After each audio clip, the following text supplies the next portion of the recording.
me begin by sharing why it's important for me to be here with you as part of Undivided.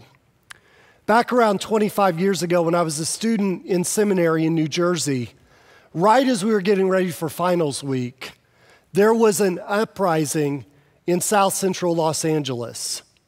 Rodney King had been pulled over by police officers in Los Angeles, and a video camera caught police officers surrounding him as an African-American male on the ground, prone, unarmed, being hit over 50 times with kicks and batons. This was before the days of cell phone recorders. Someone had actually taken one of the old handheld video recorders and captured this, and it made national news. And they moved the trial of these police officers from Los Angeles to a largely white suburb. And the jury in the case found the officers not guilty. And South Central LA went up in flames, the worst urban unrest since the 1960s in this country. And I was part of a group of about 800 students at Princeton Seminary who were preparing to go into the ministry, who were preparing to lead the church as we entered the 21st century. And our administration called us together for a conversation about what biblical and prophetic leadership looks like in the era that we were in. And on campus, there were about 50 African American students. And of the 800, there were about 150 Korean and Korean American students due to the prevalence of the Presbyterian Church in South Korea. And there were about 600 white students that were part of the seminary. And when we gathered for that evening conversation, of the 50 African American students, about 40 showed up because they had a stake in what was going on in this country. Of the Korean students, about 50 of the 150, about 33% showed up because many Korean and Korean American businesses were affected by the unrest in South Central LA. Of the roughly 600 Caucasian students, about a dozen showed up for that conversation. I was one of them. And among the many things that I remember from that moment, I made a resolution that when it comes to racial reconciliation and racial justice, I'm going to be counted among those white folks and among those followers of Jesus who are going to show up for the conversation. And what I'm so excited about with Undivided is that you are joining the thousands of people from this congregation and elsewhere who are showing up to be counted, to go into the rough work and the difficult challenge of wrestling with a topic we do not like to talk about in church or in our broader society, and that is race. So I'm thankful for your participation, and I'm eager for us to continue on this journey together of Undivided. Now, I've been given a task of talking about history today. I'm an historian, and I must begin by saying there are many histories of Cincinnati and northern Kentucky. There are many histories of this region. There's a history that could be told about German immigrants coming to this country in the 19th century, largely Catholic and Jewish. There could be a whole story that we tell about that. You may not know this, but before the passage of Prohibition, Cincinnati had more microbreweries and more breweries than any city in America. We could do a beer history of Cincinnati that would be quite enjoyable, especially with the renaissance of microbrews the last few years. We could certainly do a very interesting story of the ups and downs of the streetcar in Cincinnati. But today we've been tasked with talking about a racial history of Cincinnati, not the racial history, but a racial history that I want to try to share in about 30 minutes. So let's go on this adventure together. And it's important to begin with the slide you see now, which is a picture of a slave pen that is found in the Freedom Center and Underground Railroad Museum here in Cincinnati. It's a stark reminder that human beings created in the very image of God were bought and sold and were viewed as property less than human.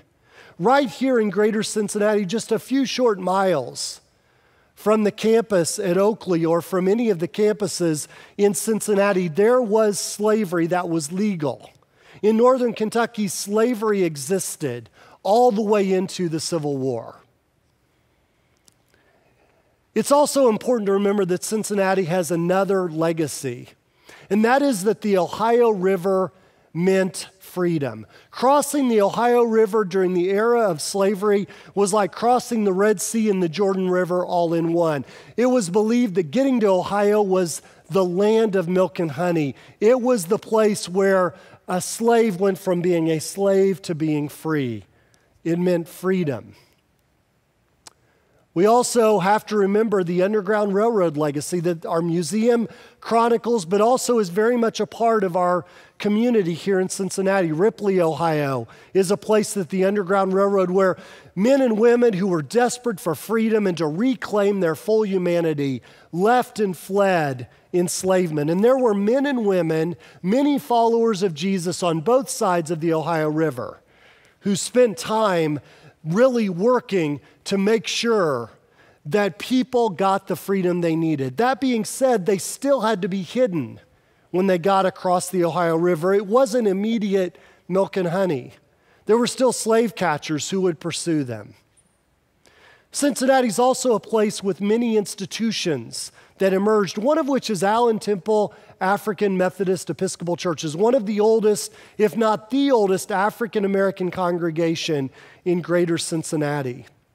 This is a picture of the congregation, but the church, on the one hand, is a testament to the power of faith and the power of the African American community to build institutions.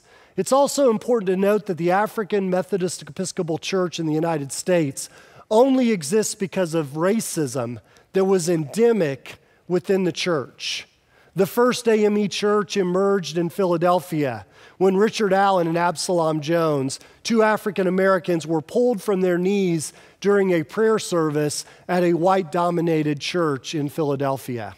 They broke off and started their own congregations, began to build an identity that was truly Christian and embraced their blackness. Allen Temple AME Church is an example of an African American institution, but it did not exist without pressure and prejudice. There are multiple examples of vandalism that was visited upon this facility. They've had to move multiple times, yet the congregation still exists up on Reading Road, up in Bond Hill to this day.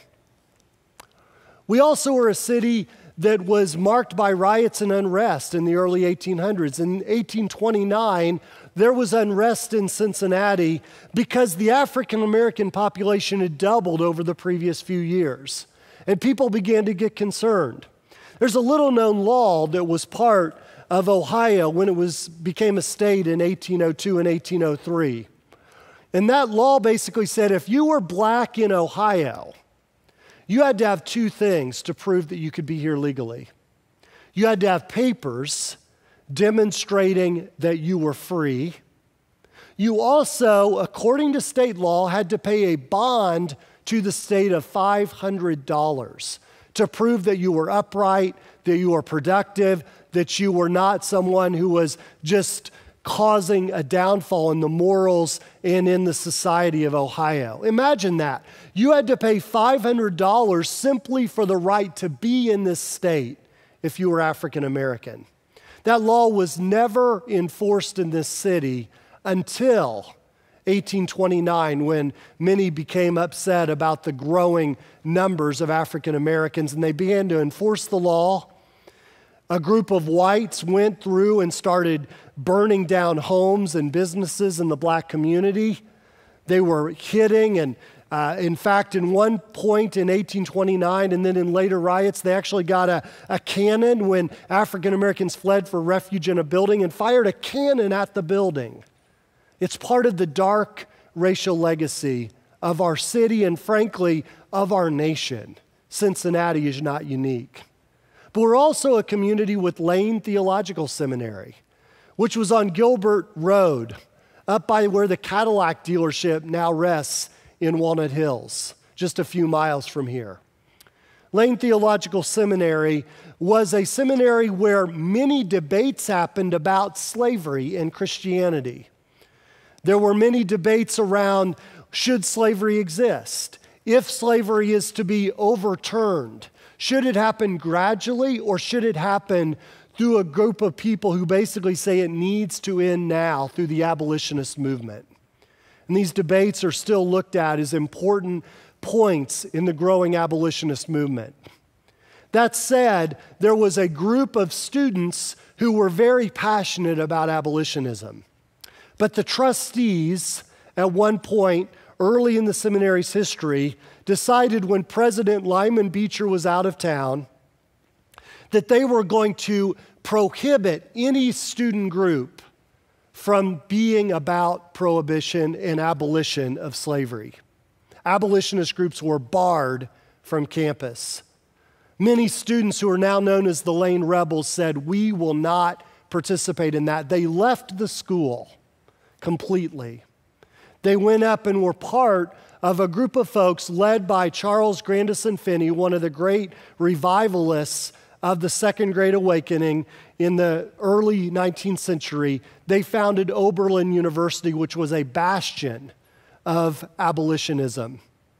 It's also important to note that Harriet Beecher Stowe lived in Cincinnati for quite a long time. She's known as the author of Uncle Tom's Cabin, which was a seminal moment in the 1850s that led to a lot of growing commitment for the end of slavery. While she did not write the book here in Cincinnati, many of the stories and anecdotes that provide fodder for the book came from her time in this border city and in this river city.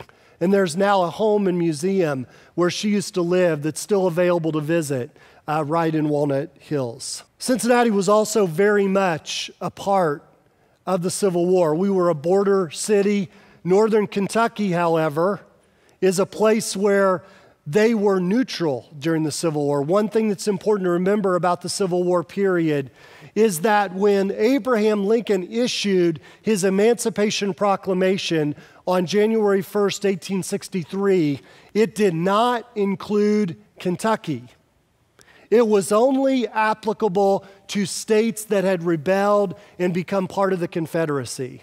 Kentucky remained neutral and remained loyal to the Union during the Civil War. So slavery was legal there through the entirety of the Civil War. It was only after the Civil War that slavery was undone in Kentucky, including just a few short miles from here on the other side of the river. Or if you're in Kentucky, you were in slave territory after the Emancipation Proclamation.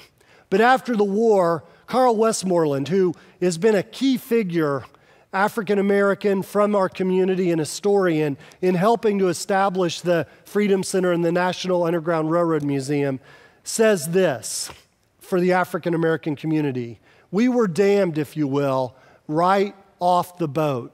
Cincinnati was born with a rigid pattern of class and race, which was only reinforced by later migration. A few days after the Civil War, the Cincinnati Enquirer predicted that Cincinnati would be inundated by a great black flood, and people began to hunker down, and it's continued to this day." In other words, there were a lot of people in the North who had shed blood and fought for the end of slavery, who were glad for slavery to end, but were not excited about more African Americans living in their community, in their city, in their neck of the woods, and Cincinnati was no exception.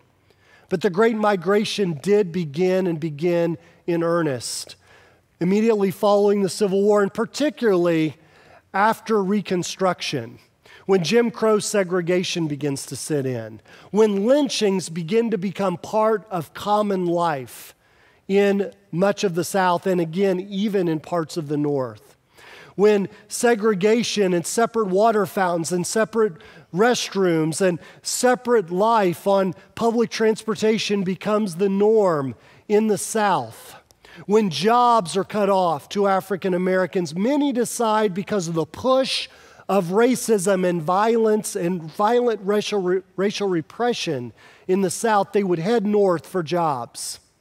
When they got there, they thought they were going again to a land of milk and honey, but oftentimes the jobs were not as plentiful, and certainly there were not very many neighborhoods where they could live. In Cincinnati, there was one neighborhood where almost all African Americans ended up. It was the West End. And this picture shows a piece of the West End and around the 1930s. You can see up in the corner there, the Museum Center, which was Union Terminal, where all the trains came into our city. This was largely a black neighborhood with black-owned businesses, black churches, black convenience stores or grocery stores with black attorneys. There was a business there in a healthy, vibrant African-American community. That being said, we should not over-romanticize this community. It was way overpopulated because neighborhoods were segregated. There was nowhere else for African Americans in this city to live, or very few other places through the first part of the 20th century. It was also right in the middle of Mill Creek, which is a horrible floodplain. And the Mill Creek, if you drive by it now, most of its banks have concrete on them. It's been addressed to try to prevent it from flooding. But if you've seen pictures, I believe it was the flood of 1937, when there are baseball players rowing their boats into Crosley Field. That's the floodplain where the African American community was. As the population continued to grow, there was more and more of a push for other neighborhoods to open up. But there was also a decision made in Cincinnati and around this country when the interstate highway system was put into place. Look where it went. There's the Museum Center again, right through the heart of the West End, right through the heart of the African American community is where the interstate highway ripped a neighborhood and a community and a social fabric apart. At that point, more and more African Americans were beginning to move into other communities. Blockbusting began to happen in places like Mount Auburn and Walnut Hills and Avondale and other communities around this city. Blockbusting is basically the practice of a real estate agent or company going into an all-white community, buying a property at value or even above value from a white family, reselling it to an African American family desperate to get out and have a better life for them and their family and their children. And when they get out, they buy this property, then the real estate agent goes to every other family on that block and says, there's an African American family in your neighborhood, you'd better sell now before your property values plummet. They buy the properties at 80 cents on the dollar, sometimes 50 cents on the dollar. They take them, then they resell them to African American families who are desperate at an increased rate to make a profit. They often sell them on contract, which basically says if the African American owner misses any payment until the property is entirely paid off, the property goes back to the real estate company. It was an extraction of wealth from whites who were fleeing, from African Americans who were desperate for opportunity. It's the way that people have profited off of race for over 200 years in this country. And as neighborhoods began to change, there began to be more unrest. In 1967, what's called the Long Hot Summer, when Detroit and Newark and other communities went up in flames around this country, Avondale had very intense rioting. Again, in 1968, there was unrest after the assassination of Dr. Martin Luther King Jr. And this violent unrest over racial oppression and lack of opportunity led to more white flight, led to a greater erosion of the tax base, meant that there was less money for schools, less money for sanitation, less money for education, less money for keeping roads up, less money for the entire system. And the infrastructure in urban America begins to crumble. And some of the things we see in Cincinnati now, when we look at the disparities in wealth and the racialization of those disparities, go back to decisions and an eroding tax base that goes back to the 1960s. It's also important to note that Cincinnati had its share, in this area, its share of segregation.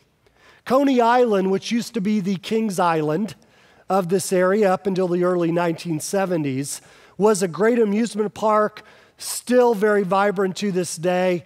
Coney Island was whites only until 1961. Marion Spencer, who's still alive, a great civil rights leader who was part of city council for many years, was part of the fight to integrate Coney Island that took over 15 years.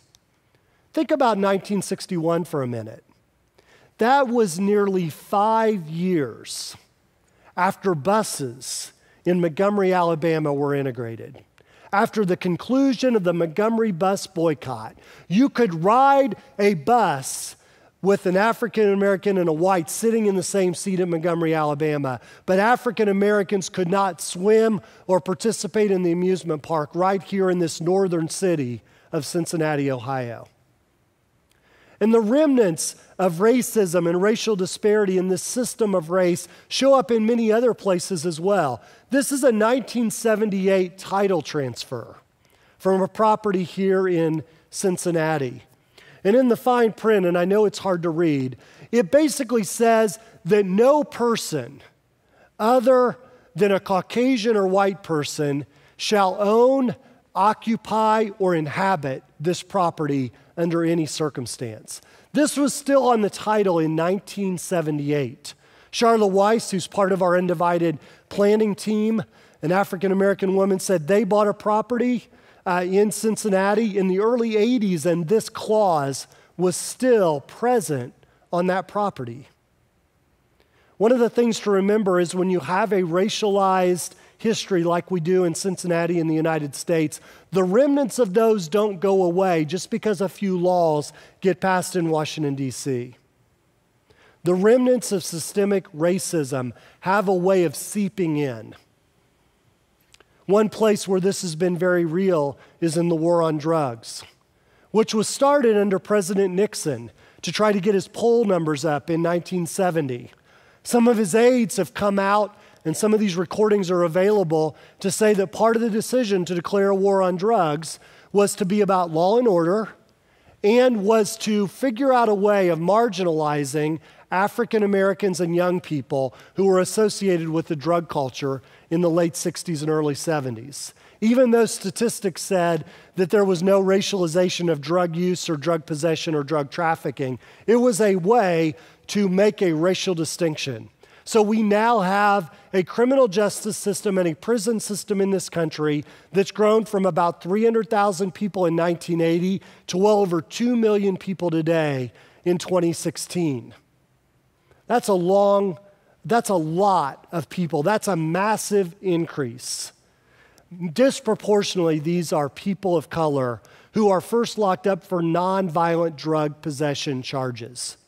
And by the way, lest you think it was all about Nixon, it was expanded significantly under Ronald Reagan's administration. And then Bill Clinton, when he was president, established 3 strikes and you're out, where 3 drug possession charges could mean to lifelong imprisonment, which continued to accelerate mass incarceration. And the implications of incarceration and the incarceration state have massive impact on families who are affected by the challenge of having a parent or a family member locked up.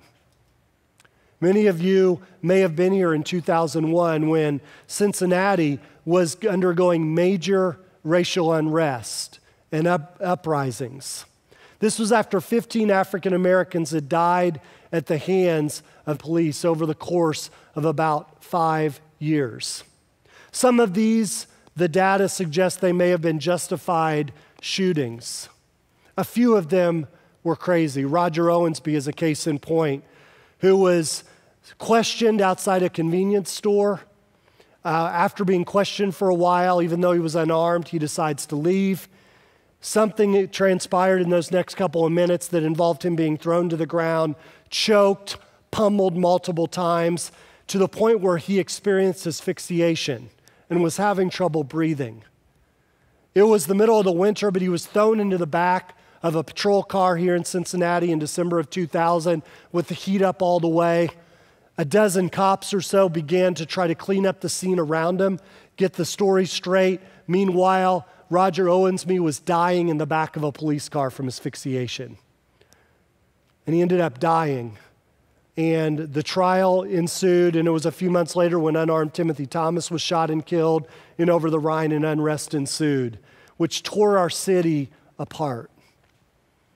Out of that, a group that included the Black United Front and other community leaders and business leaders and the FOP from the police, came together to forge a collaborative agreement that makes Cincinnati one of the examples in the entire country for police-community relations and for community engagement with policing.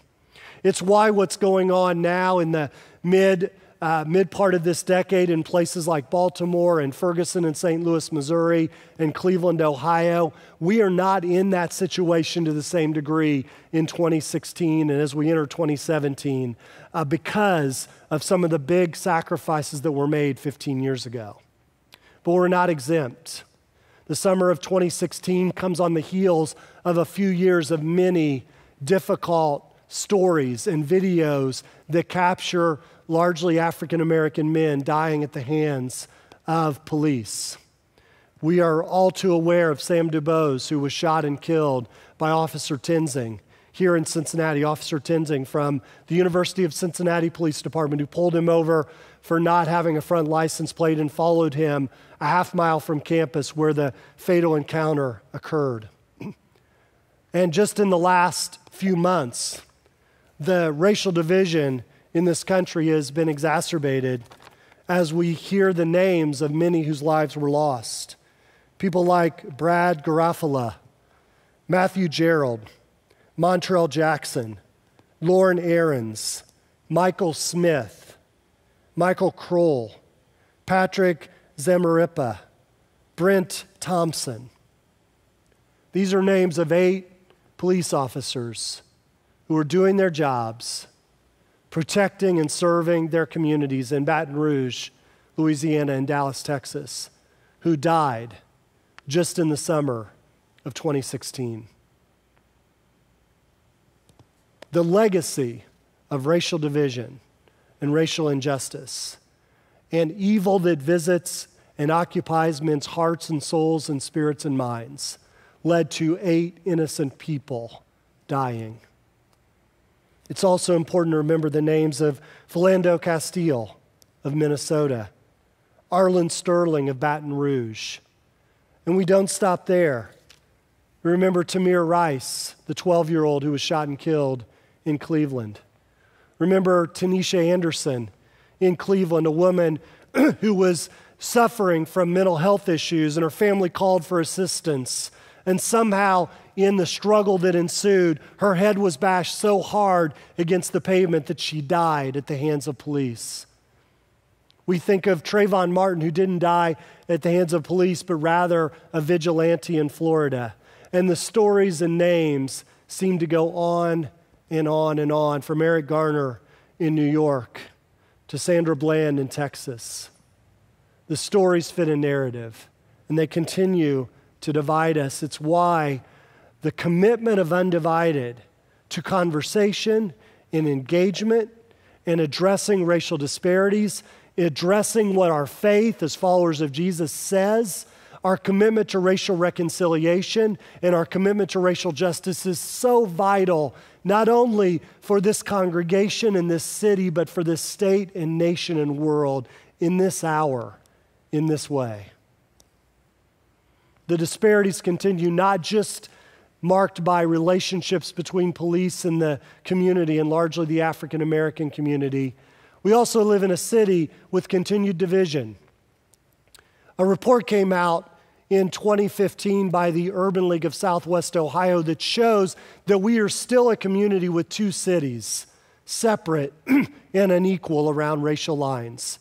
And there's many data there, and you can find the report online, but the one I want to highlight is the poverty rate for children under 6 in the city of Cincinnati. It's 52% for all children. That means you could flip a coin, and the odds are that whatever came up, half the time you would have a child living below the federal poverty line right here in our city, which has been called the second highest childhood poverty rate in America. We also have an African American poverty rate for children under 6 of 74%, 3 out of every 4, which means children are only poor when their families are poor. There are families who are struggling to make ends meet disproportionately who are black in this city. We have to address that reality as we think about being undivided as followers of Jesus. We also need to know that there is good news. Just as this flame marks the Ohio River and the fact that at one time being in Cincinnati was viewed as the land of milk and honey, we have some initiatives right now that are moving us in the right direction. We're excited about an initiative to expand preschool for students here in Cincinnati, for young people, making intervention in terms of emotional development, mental development, relational capacity. To see that start at age 3 instead of age 5 is a major game changer. And it's something many of us are working on through Preschool Promise and other initiatives. That's good news that those initiatives are happening. There's an effort right now to enact a law that has just passed in California that addresses the mass incarceration issue. It basically would roll back retroactively nonviolent drug offenses in the state, taking them from the situation of being felonies to misdemeanors. That is a game changer in terms of employment, in terms of housing, in terms of opportunity, in terms of direction, in terms of lowering our incarceration rate, in terms of putting families back together. This is a major opportunity that's looking at us in the state of Ohio that we hope to work on together in the next few years. I'm also thrilled about what's going on at Crossroads and many other churches around this city and this country, which is churches are becoming more and more multi-ethnic and multiracial. We're coming together to be, as my friend and pastor Chris Beard of People's Church says, churches that look like heaven, that represent every nationality and every race and every tongue, who have come together united in our commitment to Jesus Christ, in our reliance on God's grace, in our love for God and for others, that propels us into this work and this calling of reconciliation. That's why Undivided is so important. That's why it's so important that we all who are going through Undivided make a commitment to not only show up for this series, to be fully present, but to change the history, to change the trajectory, to change and flip this city and this nation, that we continue to make a commitment to show up and be present and do the hard work of racial justice and reconciliation so that we can write a new story for God's kingdom and for our community. Thank you.